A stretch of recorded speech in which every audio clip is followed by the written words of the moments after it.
కొంచెం ఇట్లా రా, కొద్ది అట్లే ఉండదు నడవని, కొంచెం ఇక్కడ రా, కొద్ది దగ్గరికి రా, ముఖం క్లియర్గా రా, దగ్గరికి రా, కొద్దిగా కొద్ది దగ్గరికి రా. నమస్కారం మిత్రులారా, వినేష్ పోగట్ ఒలింపిక్స్లో 50 కేజీల విభాగంలో 100 గ్రాముల తేడాతో ఒలింపిక్స్ నుంచి నిష్క్రమించడం జరిగింది. ఇది యావత్ భారతదేశానికి చాలా బాధాకరమైన, దురదృష్టకరమైన సంఘటన. ఎంత కష్టపడితే ఆ స్థాయికి రావచ్చు, ఎన్ని ఓటములు, ఎన్ని చులకనతనాలు, ఎన్ని అవమానాలు, ఎన్ని ఎదుర్కొని అంత దూరం వస్తే 100 గ్రాములు చటాక్ అంటమా, అర్ధ చటాక్ 100 గ్రాములు ఒక జీవితాన్ని, ఒక లక్ష్యాన్ని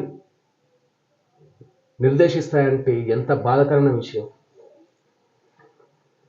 ఒలింపిక్స్ అధికారులు వాళ్ళేమంటున్నారంటే, మామూలుగా వినేష్ పోగట్ ఎప్పుడైనా 53 కేజీల విభాగం ఎన్నుకుంటుండే, పొరపాటు తనదే అని వాళ్ళు క్లారిటీ ఇస్తున్నారు. కానీ ఏదేమైనా సరే ఈ సంఘటనకు భారత ప్రధానమంత్రి నరేంద్ర మోడీ గారు 140 కోట్ల జనాభాతో పాటు వినేష్ పోగట్ గారు మీ వెంబడి మేము ఉన్నాం. మీరు ఒలింపిక్స్ క్రీడలకు రిటైర్మెంట్ ప్రకటించాలని కూడా తెలుసు. మీరు తదుపరి జీవితం కూడా ఎంతో సాఫీగా సాగాలి. అన్నీ మనం అనుకున్నట్టు జరగవు. నిజంగా మీరు గోల్డ్ మెడల్ కాదు, దానికి మించిన గోల్డ్ మెడల్ సంపాదించినట్టే. వాస్తవాన్ని చెప్పాలంటే నిజమైన గోల్డ్ మెడల్ అర్హురాలు మీరే. Okay, right. కాలం ఏదైనా సరే మనకు అనుకూలంగా లేనప్పుడు వాటిని అనుకూలంగా మార్చుకునే ప్రయత్నం మనం చేయాలి. ఏదేమైనా సరే జీవితంలో రాజీ పడొద్దు. ఎంతవరకైతే అంతవరకు.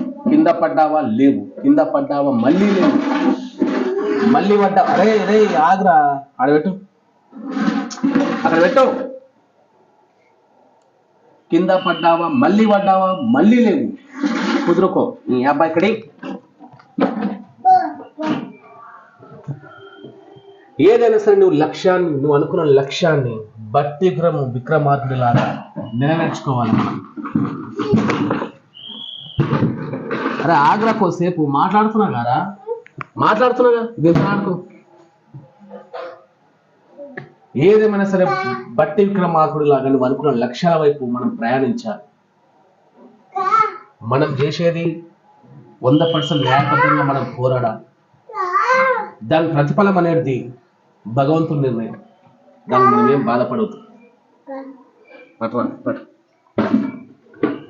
ఇట్లుంటది. ఏదైనా చెప్దామంటే మా చెంచాలు ఇట్లా ఏం చెప్పని అయ్యి, ఏ చెంచున్నది చెట్కి చెంచా ఇది అది. సరే ఏదేమైనా సరే